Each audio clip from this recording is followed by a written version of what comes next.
You're listening to the Geriatric Mamas Podcast with Jessica Raziri and Sonia Tapley.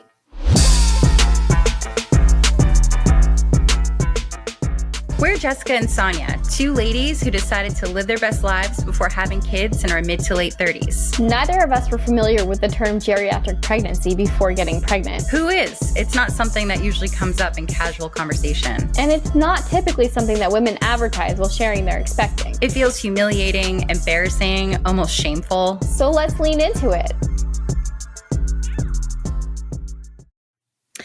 Hey everybody, welcome to the Geriatric Mamas Podcast. I'm Jessica. And I'm Sonia. And we are lifelong besties going on 20 plus year friendship. We met at a high school job, the Clam Bake, Scarborough, Maine. Shout out. Both from Maine. Yeah, both from Maine. Sonia's still in Maine and I fled Maine years ago, and now I am in Texas. So we are doing this remotely, so bear with us this is the first time we've ever done this. So we're dealing with a lot of technical issues right now. So hopefully this comes out great. Hopefully this is actually recording. We don't really know, but we're just going to give it a try. So here we go. Yeah. So yeah, basically, I don't even know how to start this. Do you want to start, Sonia? Yeah. So I'll tell you a little bit about Geriatric Mamas. We are a blog and a podcast for any woman over the maternal age of 35 that's, either actively trying or has successfully conceived. Jessica and I, both had our babies late in our 30s. I conceived Annabelle when I was 38 and I had her when I was 39. Jess, can you tell us when you were It's actually conceived? The same thing. So I had Hayden, I conceived Hayden at 38 and then had him at 39. So that's exactly the same for me as well. But yeah, basically we just I remember like the first time I heard the term geriatric pregnancy, and I know that apparently that's a term that's started to go away because people are finally catching on that it's very, very rude. It's insulting. It's just like, WTF is going on here. But we find it hilarious. And so the way that like Sonia and I deal with things that are just really uncomfortable or awkward is we laugh and we find the humor in it. And so this is definitely one of them. But so we basically just kind of wanted to create a safe space for all of you geriatric mamas out there who are feeling a little disconnected with the world as it's basically targeting the 20-something-year-olds. And we just wanted a place for you guys to relate to. And so we're gonna be talking about any and everything that our geriatric minds can think of. So this can include fertility, health, diet, exercise, fashion, entertainment, celebrity gossip, funny stories, life as a geriatric mama, parenting tips, recipes, trending topics. You name it, we're just going to kind of let live and go for it. We're also going to have some, harder conversations about topics that aren't covered enough. We may cry, we may laugh, we'll definitely snort.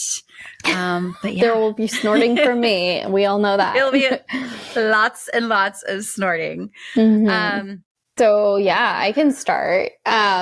So when I was younger and thought about having kids, I always kind of thought I would be in my 30s. I didn't really think I would, want to be a young mom because I had career goals and, goals to go on vacations and traveling and just live life before getting pregnant. And so I waited and just thought I had my whole life to get pregnant because, that's how we think when we're young.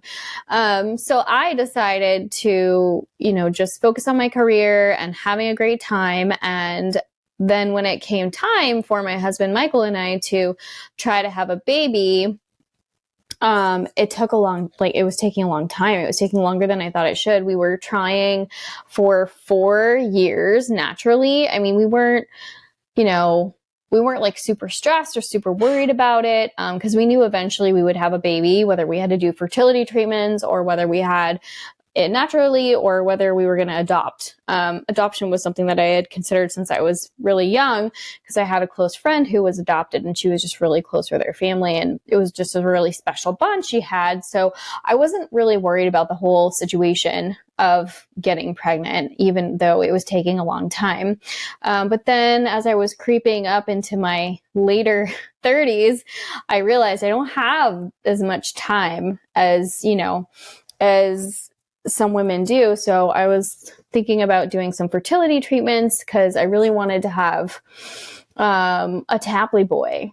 I wanted a little boy to carry on the family name. And so we decided to do IVF. We kind of researched the local best IVF doctors, and we heard some great things from friends about this one doctor at Boston IVF. And we decided to go with that doctor. And there was just no question in my mind that whole time that we would get pregnant from IVF. Of course, we ended up deciding we wanted to do this right before COVID hit. And we had our first doctor's appointment November of 2019 and had everything scheduled for January. And then a couple of work trips got scheduled during our initial start date of IVF. So we had to push it back. We went on some vacations and then COVID happened. And I remember that. You were getting so frustrated because it was like you were supposed to start treatment and then it was like, oh God, we got locked down again. And then you're supposed to start treatment. And then your work kept putting all these trips on your calendar too. Right. It took forever for you to even get started with that. Yeah. So, I mean, my mind was just really casual about it the whole time. Oh yeah, no big deal. Like eventually, but then once COVID hit, I did get frustrated. Like Jessica could tell I was super frustrated because I just wanted to have my baby in my arms already. So we finally got started with the process in June of 2020. I had my egg retrieval and then, we did the whole testing to see, about any abnormalities with the embryos and to check the gender of the embryos. And we got our results back sometime in early August, maybe late July. And we had one viable embryo left and out of the whole process, and it was a girl.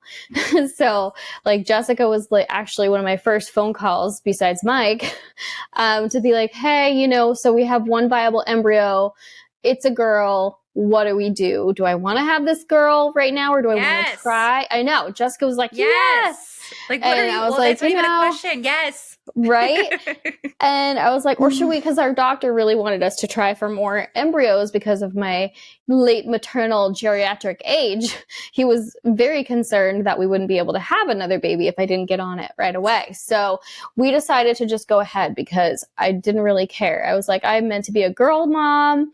This is my baby girl. And so we scheduled our embryo transfer for August 27th, and we already had named her at that point, and she stuck, and we got our baby girl, and so we just have our 2-year-old running around like a happy little princess now. She's the cutest little button like you've ever seen. Like literally, she's your legit mini me. It's hilarious. She really, truly is. It's just like take you and put you in like miniature form, and that's Annabelle. Yeah. It's so good. Thank you. I know she's a lot of fun. She's definitely my twin, outwardly and inwardly. So do you regret obviously you don't regret having Annabelle. Mm-hmm. That's not my question. Do you regret waiting later in life? Like if you could go back and rewind how everything happened, would you change anything, or do you like how things turned out? I don't, only because, like relationship, just want to make sure that, I was secure in my relationship at the time. And, we were both ready to have a baby. So I actually don't regret the timing per se. And I'm really glad that we gave it our all in terms of trying naturally before we went IVF. I think maybe if anything, since we had tried for 4 years, I might have just been slightly more urgent on the IVF side of things. I was just, really busy with work. So I think if anything, like I just know we tried, and so we weren't really putting off the whole trying situation. But I think maybe putting off IVF, I would have gotten on it just a little bit sooner. Like maybe started in like 2016 or 17 or something like that with IVF. Yeah, no, I hear you. Yeah, because I mean, you've been with Mike for just as long as I've been with Adam. And so it's like sometimes it's so easy to, when we were struggling the way that we were, it was so easy to look back and be like, oh my God, we met when we were 25 and 26. Why did we not like jump on it at that point? Yeah. Yeah. And like start trying, but honestly, good thing I didn't. I was not any type of human that you would want raising another human at that point in my life. Like I was so selfish. I mean, it's incredible that I'm still here to talk about it. 'Cause I know. It's just I was not the same person that I am today, and so I know that I mean, obviously, like if I had gotten pregnant then, I would have gotten my shit together. I would like to think I would have gotten my shit together faster and figured it out and made it work. But I just was so selfish. I didn't really think about anybody else but me at that time. And I just don't think I would have given Hayden the best version of myself. The best version of yourself. Yeah. I was definitely more attractive then, but my mind was definitely still growing at that point. Yeah. So our minds were still developing in our early 30s.